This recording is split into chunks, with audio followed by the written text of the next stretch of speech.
Welcome everyone to Marketing Tips Tuesday with Practicefuel, the 9-step system that will show you everything you need to know to use the internet to grow your practice. My name is Brian Devine, and today we are talking about how to get new orthodontic and yes, dental patients online. And I'm going to keep this video nice and short because it all starts with one thing. And when you are marketing online, there is like one thing that kind of trumps everything else. Yes, there's all kinds of fun stuff and nuance, but this one thing matters more than just about anything else that you do. And that is your offer. Now stay with me. Don't stop the video there. I promise you there's a little bit more to it than just having a good offer. Because what I have run into over the years, and we're talking a lot of years, I don't want to date myself, but it's been a while, is that there are lots of offices that just want people to come to their office that have never heard of them through online marketing, and they want to offer absolutely nothing to get them to come in, and they don't understand why it doesn't work. It's because these people are not necessarily looking for you specifically, and they haven't heard anything about you yet. So what they're looking for is a good offer. And in order to win the online marketing game, you have to have a simple, clear, and good offer. It doesn't mean you have to give away the farm. It just means that your offer has to be very, very clearly understood. So there could be an offer out there where they're giving away way more than you are, but your offer was clear.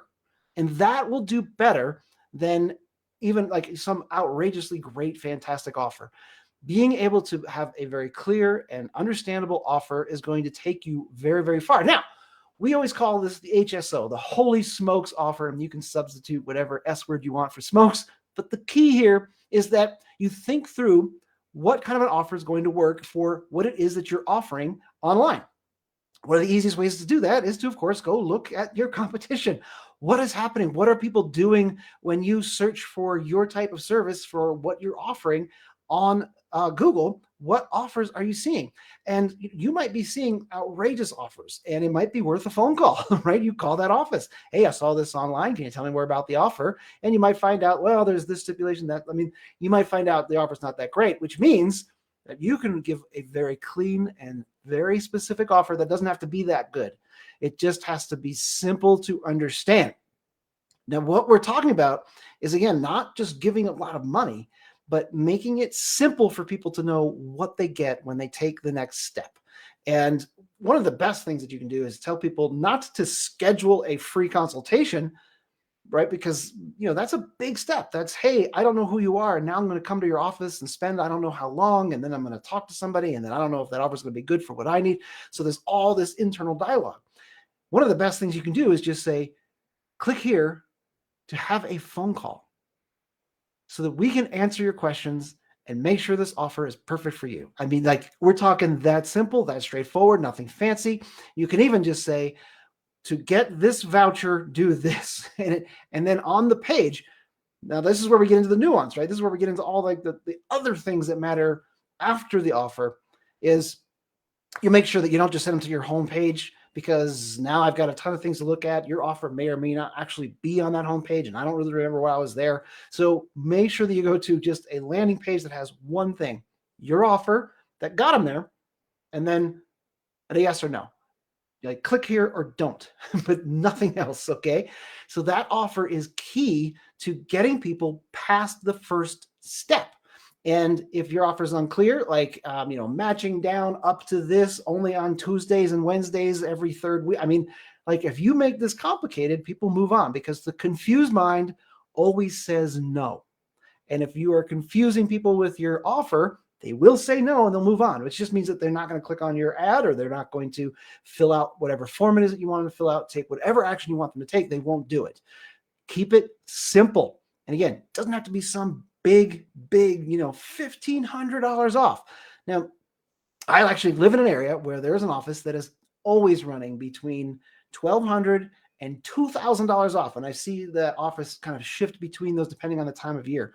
But they're always offering these huge, huge discounts to get someone to just take that first step and get into the office. Now, are their prices, essentially the top of the market? Yeah. And so after they get the discount, they're about average. right? So they're not really giving away for them, but that is what they have decided to do. I'm not saying that you have to do that. I'm saying that knowing that that is out there is helpful for you when you are running any type of online marketing. What are we talking about at the end of all of this? It is that one thing is making sure your offer works. And if you're running ads and you're getting people to see those ads, and wherever you're running them, you'll have the statistics. You'll be able to see what's happening. But if people are seeing the ads and they're not clicking on them, that means that your offer in your market is not working. So it doesn't mean increasing ad spend. It doesn't mean that you need to change your language. It means that your offer either isn't good enough or isn't clear enough, or both. And that is where you have to change first so that you can get past stage one, which is getting people to click on your ad. Then you've got to go to stage two, which is, okay, well, now they clicked on it. How do we make sure that we get their information so we can follow up and get them to come in? And that is the key to this whole game. All right, so that's what I wanted to cover today. I hope you found some value in it. Go ahead and take a look at your offer. And if you're like, I don't even have an offer, well, then make sure that you're not running any online ads right now. Pull all of your ads, because chances are they're not going to be very effective if there isn't at least a do this to get that, a clear offer. And if you're running an offer for a free consultation or a free exam and x-rays, something along those lines, and your competition is doing something similar, and they're not offering anything that's any more interesting, then you might actually be okay.